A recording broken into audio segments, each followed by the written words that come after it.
They say childhood is where safety should live, where imagination is king, and a sunny day is all it takes to make the world feel whole. But on a warm Saturday afternoon in late spring, in a quiet park tucked behind a residential stretch of South Missouri, childhood ended early for a little boy named Isaiah Thomas.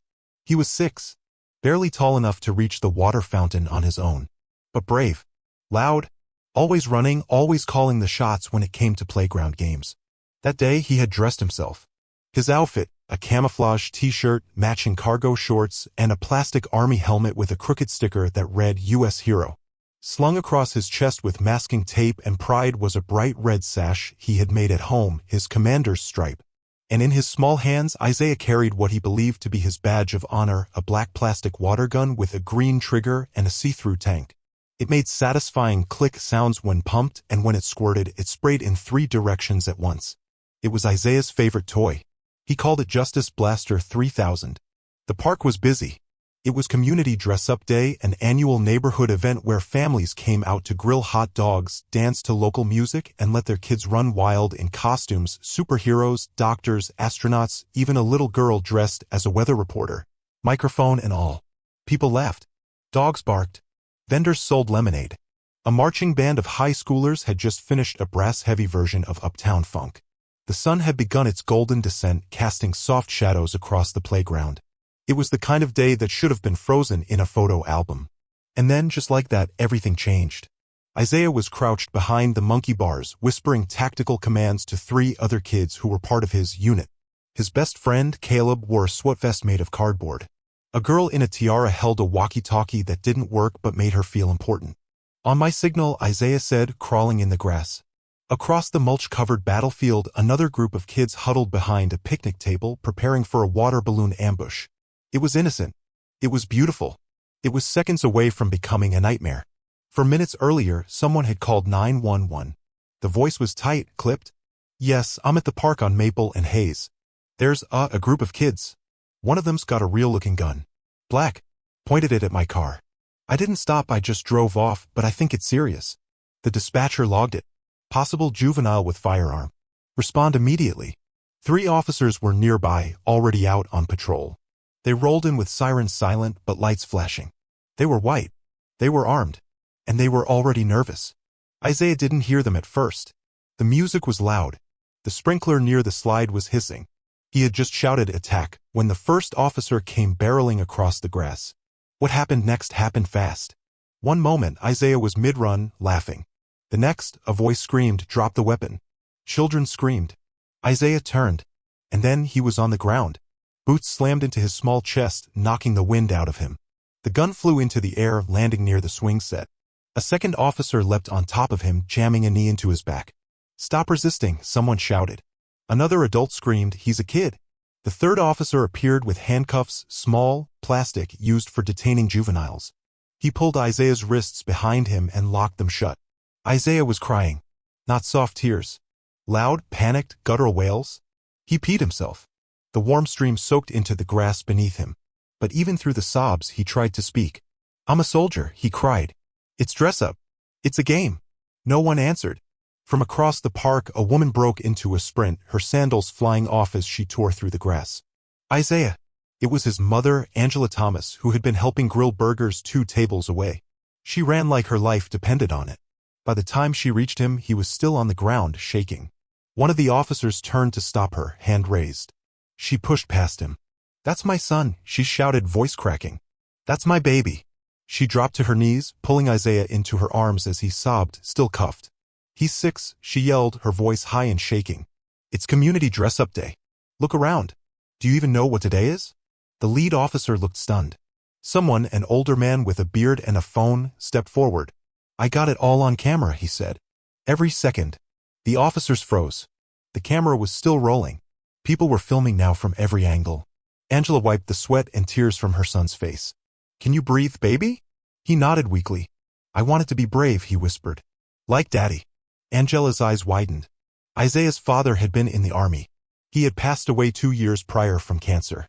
Isaiah had worn his camouflage in honor of him. The officers stepped back, realizing the world was watching. They didn't apologize. They didn't speak. One picked up the plastic gun from the mulch and studied it like it was evidence. It was clearly a toy. The tank was neon green. The body was light plastic. The side read soak zone. Still, they mumbled something about protocol and investigating further, then quietly backed away toward their cruisers. Angela didn't move. She just held Isaiah tighter. People around her formed a ring, neighbors, strangers, kids still dressed like dragons and fairies, watching in silence. Then someone began to chant. Say his name. Another joined in. Say his name. And then more. Say his name. Isaiah looked up confused. Why are they shouting, Mama? She didn't answer. She just kissed his forehead and whispered, "You're okay now." But she didn't know if that was true. The video hit the internet before sunset. A 35-second clip of a 6-year-old boy in camouflage being tackled, cuffed, and pinned by 3 grown men. A voice in the background shouted, "He's a kid, man." Another said, "That's a toy gun." But the most chilling part was the child's voice at the end. "I'm a soldier, it's just a game." The clip was uploaded by a teenager named Mo who had been filming the whole day for a school project. By midnight, it had 12 million views. By morning, the country had a new name to say. Isaiah Thomas. 6 years old. Playing pretend. And still not safe.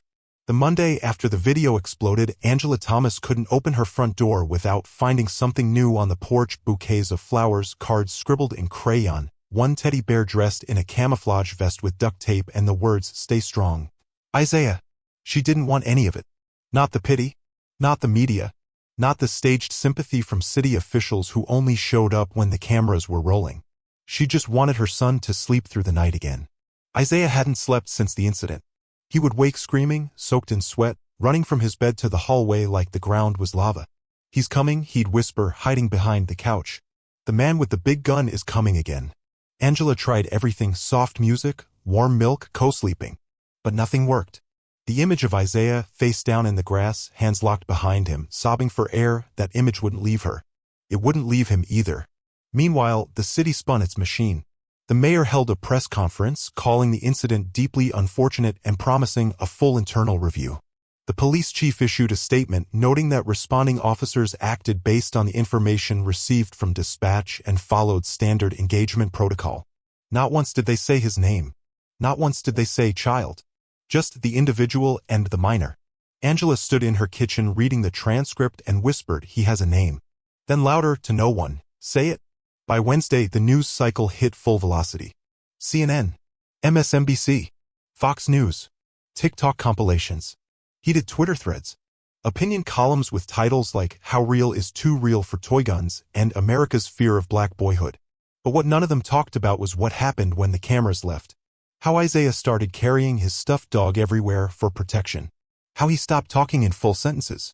How he sat in the bathtub and whispered to his reflection, "I wasn't bad." Angela stopped watching the news. She stopped answering most calls. Except one. Her phone rang just after 10 p.m. The caller ID read, "Tanya B. Legal Aid Network." Angela picked up. A woman's voice, calm and direct. "Miss Thomas, I'm not calling as a lawyer. I'm calling as a mother." Angela said nothing. "I saw what happened," Tanya continued. "And I can help you. But first, I just want to tell you something." "What?" Angela's voice cracked. "This wasn't your fault." Angela broke down. She sank to the floor, Isaiah asleep in the next room. Tanya waited. Then she said, "Let's fight this the right way." Within days, Tanya filed an official civil rights complaint on behalf of the Thomas family. It named the department, the individual officers, the city, and the 911 dispatcher who failed to verify the caller's claims. They demanded a public apology, disciplinary action for all 3 officers, immediate implementation of a youth safety response protocol, or a full ban on use of force against minors under 12, except in active weapon cases confirmed on site. But that wasn't all. Angela made one personal demand of her own. "I want them to say his name," she said. "On camera. All of them." Isaiah's story had reached Capitol Hill by the end of the week. Senator Grace Morales gave a blistering floor speech that went viral. 6 years old, cuffed, on the ground, crying, peeing himself, and still, somehow, he was the threat? What does that say about us? The footage played during a House subcommittee hearing on police oversight. One congresswoman wiped tears from her eyes. A retired sheriff testified, saying, "If we're afraid of a child in camo, we need to rethink who's holding the badge." But back in Missouri, Isaiah was still hiding behind doors. He refused to go to the park, wouldn't wear his army shirt, tore up the red sash he'd made himself. Angela found it in the trash and cried harder than she did when the ambulance came 2 years ago for Isaiah's father. That sash had been more than tape and cloth. It had been pride. And now it was torn. Then came something unexpected. A knock at the door. Angela looked through the peephole. 3 people. Not press. Not police. They wore matching blue jackets with white lettering. Mothers of the movement. Angela opened the door, cautious. A woman stepped forward, 60-something, warm eyes behind large glasses. "My name's Audrey," she said softly. "We came to sit with you." Angela stepped aside. They brought food, a folded quilt, books, a journal. No microphones, no agendas, just silence. And then stories. One woman had lost her son in a similar misunderstanding involving a toy gun. Another's nephew had been arrested at 9 for playing with a slingshot. They told Isaiah, "You didn't do anything wrong." Angela watched as he leaned his head on Audrey's shoulder, finally breathing deep. Later, when they left, Isaiah looked at his mother and asked, "Can I wear my sash again?" Angela's heart broke open. "Yes," she said. "You can wear it anytime." Tanya organized a press conference the following Monday. Angela didn't want to go, but she did it for Isaiah. And she brought him. She walked up to the podium, holding his hand. He wore a new camouflage shirt, a homemade medal on his chest that read, "Bravest Boy." Angela looked out at the cameras. "This is my son," she said. "His name is Isaiah Thomas. He is 6 years old." And on May 14th, 3 officers treated him like a threat to be neutralized instead of a child to be protected. She paused. "His favorite color is green. He loves dinosaurs. He can't swim yet. He thinks broccoli is poison. He wants to be a real soldier like his dad." She looked directly into the camera. "And if you can't see a little boy when you look at him, you have no business carrying a badge." Silence. Then a reporter asked, "What would justice look like to you?" Angela looked down at Isaiah. He whispered something into her ear. She looked up again. "Justice," she said, "would be a world where he never has to explain he's playing." The clip didn't stop circulating. Even as the news cycle churned forward, new headlines, new controversies. Isaiah's moment kept returning like a wound that refused to close. Reshared every few days. Stitched into new TikToks. Paired with protest speeches. Screened in high school civics classes. Shown during a national police training webinar under the heading, "Childhood doesn't look like this." But for Isaiah, it wasn't history. It was still now. He still flinched when he heard sirens. Still froze when a white man in a uniform passed too close. Angela tried to shield him, but trauma doesn't wait for permission. It lives in the room, quiet but heavy, curled at the edge of a child's bed like fog. One night, Isaiah had a nightmare so violent he punched through the sheetrock next to his pillow. He cried for half an hour, apologizing to the wall, to his mother, to the stuffed animal he'd thrown across the room. "I didn't mean to shoot," he sobbed.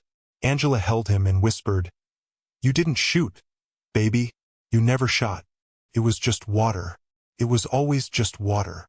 Meanwhile, Tanya and the legal team kept pushing. The officers were placed on administrative leave, but no charges had been filed. The police union doubled down, claiming the officers responded to a credible threat with urgency and protocol. Tanya responded publicly. The only thing threatening in that park was the assumption that a black child couldn't just be playing. Her words made the front page of the Kansas City Herald. She was invited on national talk shows. She declined them all. "This isn't about me," she said. "This is about changing how we see children. All children." Angela started writing letters. Late at night, once Isaiah was asleep, she wrote one to the mayor, one to the police chief, one to her son in case one day he asked why the world got so loud. In one of the letters, she wrote, "It's strange how quiet trauma sounds when you're the one who lived it. The screams echo for the world. But at home, it's just silence. And a child asking, 'Am I still brave?' Then, something unexpected happened. A school in Atlanta held a dress-up for Justice Day. Over 300 kids came dressed as firefighters, scientists, inventors, and dozens came dressed as Isaiah. Camouflage shirts, hand-drawn red sashes, toy water guns made of cardboard and covered in glitter. One teacher shared a picture. Angela saw it on Instagram and cried into her cereal. She showed it to Isaiah. He stared at it wide-eyed. "They're me," he whispered. She nodded. "Yeah, baby. They're honoring you." He was quiet for a long time. Then, "Do they know I was scared?" Angela kissed his cheek. "That's what makes you the bravest." Later that week, the city council voted 7-2 in favor of the Thomas Child Safety Protocol, a new regulation requiring officers to confirm 911 reports involving minors with on-site verification before use of force, a mandatory de-escalation training tailored to child psychology, or a complete ban on physical detainment of any child under 10 except in active life-threatening situations. The policy passed after hours of debate. One councilman, previously undecided, changed his vote after his own 8-year-old son asked, "Could they do that to me?" The new rule was named after Isaiah. The apology came next. It wasn't immediate. It wasn't perfect. But it was public. All 3 officers stood beside the police chief and read statements live on air. One said, "I didn't see a child. I saw a possibility of danger. And that's where I failed." Another struggled through tears. "To Isaiah and his family, I am deeply sorry." Isaiah watched from home. He didn't cry. He just asked, "Does this mean I can go back to the park now?" Angela hesitated. "Then one day soon. With me. When you're ready." Meanwhile, donations flooded in. Tanya and Angela created the Let Them Play Fund, dedicated to providing safe spaces, legal support, and trauma counseling for kids who experience policing while black and young.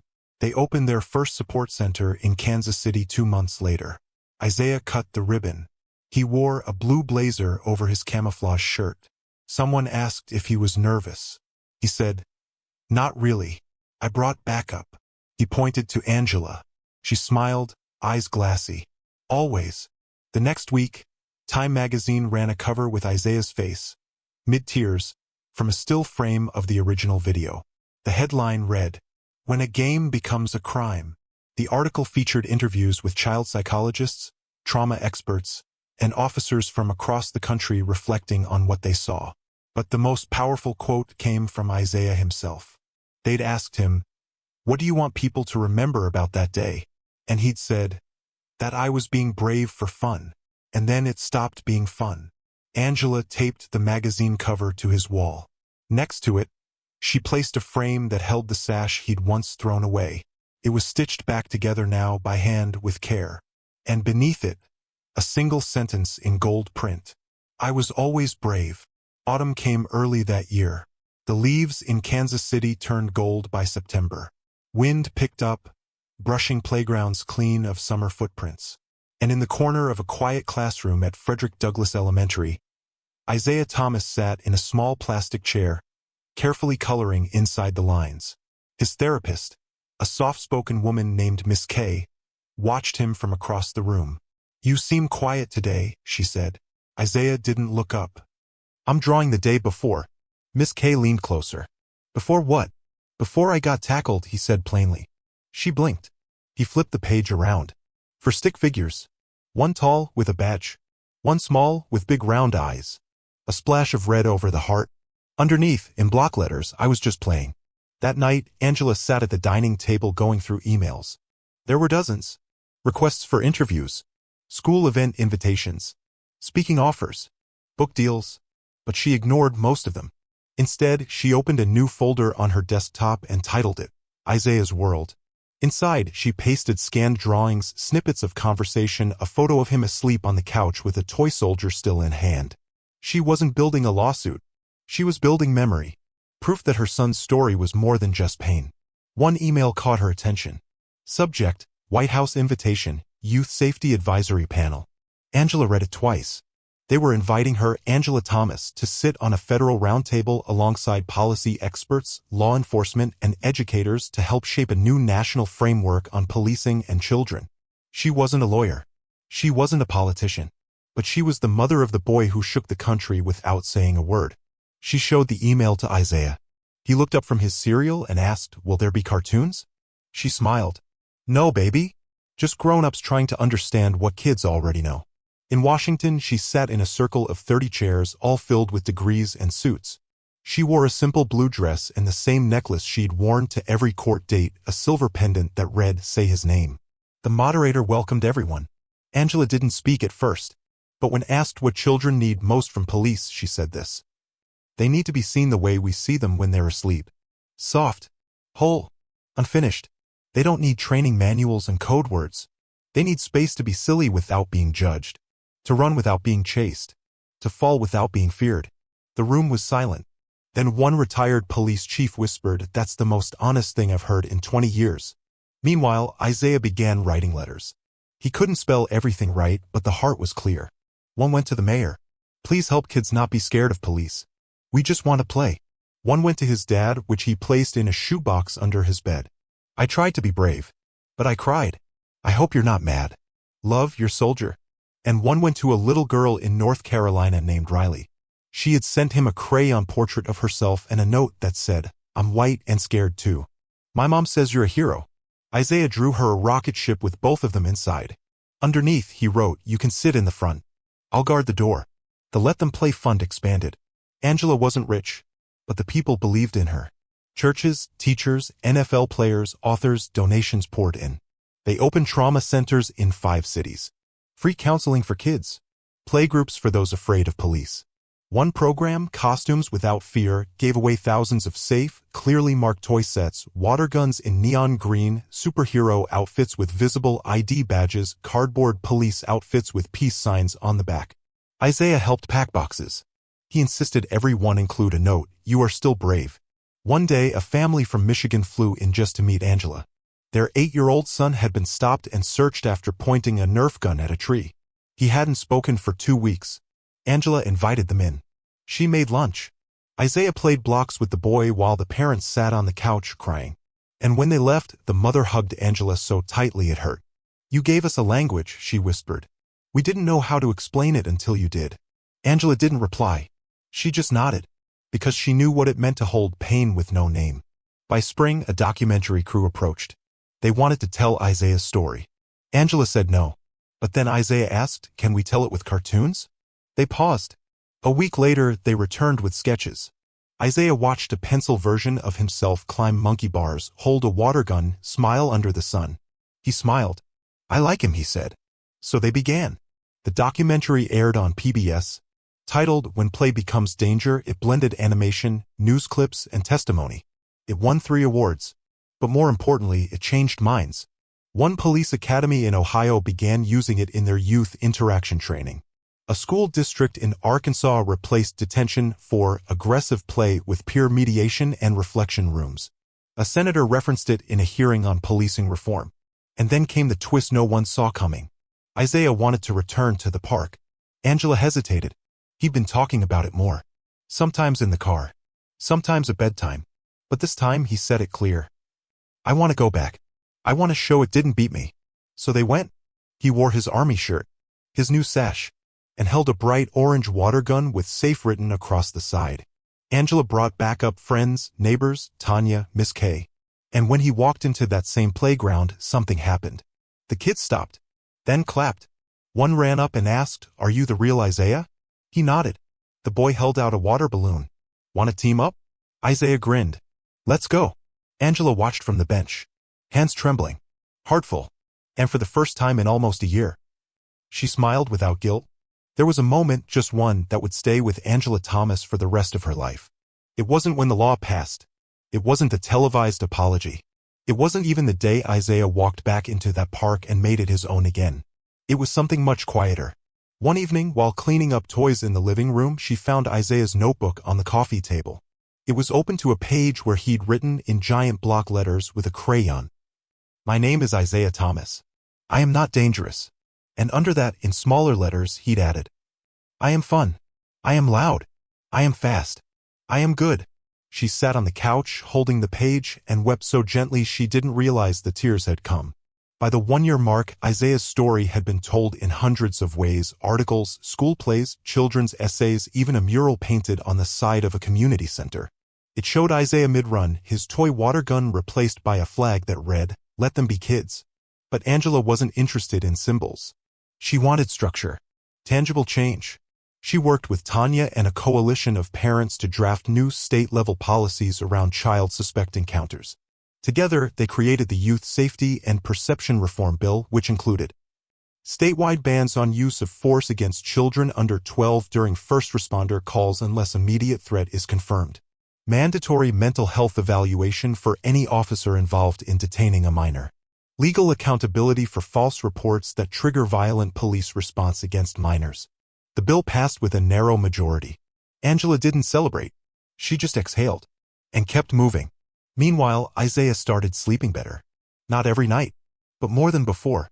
The nightmares came less often, and when they did, he knew what to do. He kept a flashlight under his bed. Not to scare off monsters, but because, as he told his mom, if I wake up and shine it on my hands, I can remind myself they're not tied. Angela never moved it. She just made sure the batteries stayed fresh. At school, Isaiah became known not as the boy from the video, but as the kid who made a rule.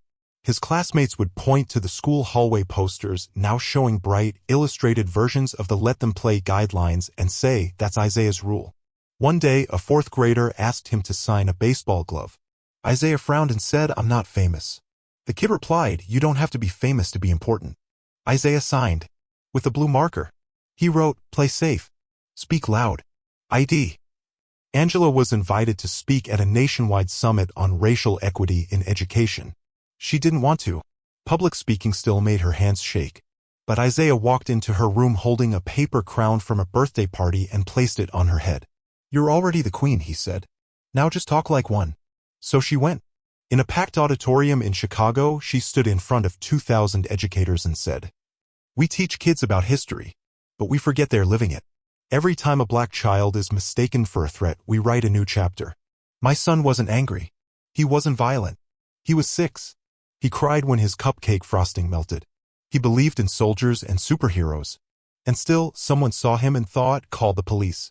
We don't need better kids. We need better eyes." Later, backstage, a woman approached Angela in tears. She was an assistant principal from Alabama. Her son had been handcuffed at 10 for throwing a plastic ninja star during recess. "He never smiled again the same way," she said. "Until your story. Until Isaiah." Angela took her hands and said, "Then let's make sure no more smiles break like that again." Isaiah kept growing. He lost a front tooth. Started liking broccoli. Learned to ride a bike without training wheels. And for his 7th birthday, he didn't ask for toys. He asked for a table. "A table?" Angela asked. "Yeah," he said. "So people can sit down. Together. Like in the video." But instead of yelling, they talk. She was confused at first, then realized what he meant. The park where everything happened still stood. The slide. The swings. The shade tree. The monkey bars where he gave commands as the pretend general. They returned one weekend and with community help installed a picnic table on a small patch of grass where he had once been thrown down. Isaiah painted the bench with his friends. On the surface, in big yellow letters, it said, "Kids play here." And beneath that smaller, "Please protect our joy." The story no longer trended. No longer went viral. No longer lived in the headlines. But it had taken root. In changed rules. In softened hearts. In a boy who finally believed again that the world might catch him if he fell. One Sunday, as fall returned, Angela and Isaiah sat in the park under that same shade tree. They shared a sandwich. Laughed about his new, loose tooth voice. And at one point, Isaiah leaned his head on her shoulder and asked, "Do people still remember?" Angela thought for a moment. Then said, "Maybe not everyone." He nodded. Then smiled. "That's okay. I remember." And sometimes that's where justice begins. Not in courtrooms. Not in headlines. But in the quiet. Where memory refuses to forget. Where a child reclaims joy. And where a mother still watches the wind and whispers, "You were good." 2 years had passed. The seasons had shifted twice, and with them, so had Isaiah. He was taller now, his pants shorter, his stride longer. His face had slimmed, but his eyes still held something deeper than most kids his age. A softness hard-earned. A spark never fully put out. He was 8, and finally whole. Angela watched him from the porch that morning as he zipped his jacket, shouldered his school bag, and turned to wave before stepping onto the bus. "Love you," he shouted. "Love you more," she called back. Her heart swelled, not from the moment, but from how ordinary it had become.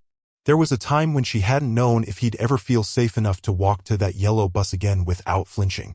Now he ran toward it. Head high. Back straight. That afternoon, Angela stood before a group of college students in a bright lecture hall at Howard University. She had been invited to speak for their Social Justice in American Communities seminar. She hadn't planned on telling the full story. But halfway through, she found herself saying his name aloud, Isaiah Thomas, and something in her voice shifted. "You know, we spent so much time explaining to the world that he was a child. But what I wish I could have said back then and what I say now is that he was never anything else. We didn't need the news to prove it. We just needed people to look." Silence filled the room. Then someone in the back raised a hand. A young woman. "Do you think things really changed?" Angela smiled softly. Then said, "I think my son still plays at the park. And I think now when he does, someone watches with love. Not suspicion. That's a start." Back home that evening, Isaiah had a surprise waiting. A package had come in the mail. Angela opened it with him, carefully cutting the tape. Inside, a certificate, a letter, and a medal. From the National Center for Child Advocacy. They had created a new annual award. The Isaiah Thomas Medal for Courage in Childhood. It would be given to kids who, in the face of fear, stood tall or simply kept playing when the world tried to silence them. Isaiah held the medal in his hands. "Is this real?" he asked. Angela nodded. "Very real." He grinned. Then asked, "Can I wear it tomorrow?" She paused. "Of course. But where to?" He looked up. The park. The next day, they returned together. A crowd had gathered. Quiet. Respectful. Kids from nearby schools. Parents who had watched the video years ago. Teachers. A few police officers in civilian clothes. Journalists standing far back. Isaiah stood beside a new plaque. It had just been installed on a stone pedestal near the playground. He read the words aloud. "This space is dedicated to the joy and bravery of Isaiah Thomas, who reminded the world that play is not a crime, and childhood is not a threat." People clapped, but Isaiah didn't flinch. He stepped forward, looked at the cameras, and said in a clear voice, "I don't remember everything, but I remember what scared me, and I remember what helped me feel safe again. It wasn't the news, or the internet. It was my mom, my friends, and the people who told me, you did nothing wrong. So if you ever feel scared being a kid, I just want to say, I see you. You are still good, and you don't have to play quieter to be safe." The crowd stood in silence. One child began to cry. A police officer removed his hat. Angela held her son's hand. Later, when they were alone, Isaiah sat on the swing and looked at the fading sun. He asked, "Mom, do you think Daddy would be proud?" Angela looked at him, tears in her eyes. "He'd be in awe, baby. Because I still am." Isaiah smiled. "I think I want to be a teacher one day." "Why?" "So I can tell kids to run and play. And when someone says, stop that, I can say, let them be loud." Angela laughed. "That's the best kind of teaching." And so the story, like childhood itself, didn't end with a bang. Not with outrage. Not with punishment. But with a swing. A voice. A space made safer by a boy who once laid face down in the grass and cried for a world that didn't see him. Now the world does. A child should never have to explain that they're pretending. Isaiah Thomas was only 6 when the world saw him as a threat instead of a little boy playing dress-up. His story reminds us that Black childhood is too often interrupted by fear and that justice doesn't always mean punishment. It means creating a world where kids can be loud, joyful, messy, and safe. The path to change begins when we choose to see children as they truly are, innocent, unfinished, and worthy of protection. If Isaiah's story moved you, help us keep his voice alive. Like this video to support the children who still go unseen, share it to spark conversations that lead to change, and subscribe to join us as we continue telling true stories that challenge injustice and uplift the human spirit. Your engagement helps these stories reach the people who need to hear them most.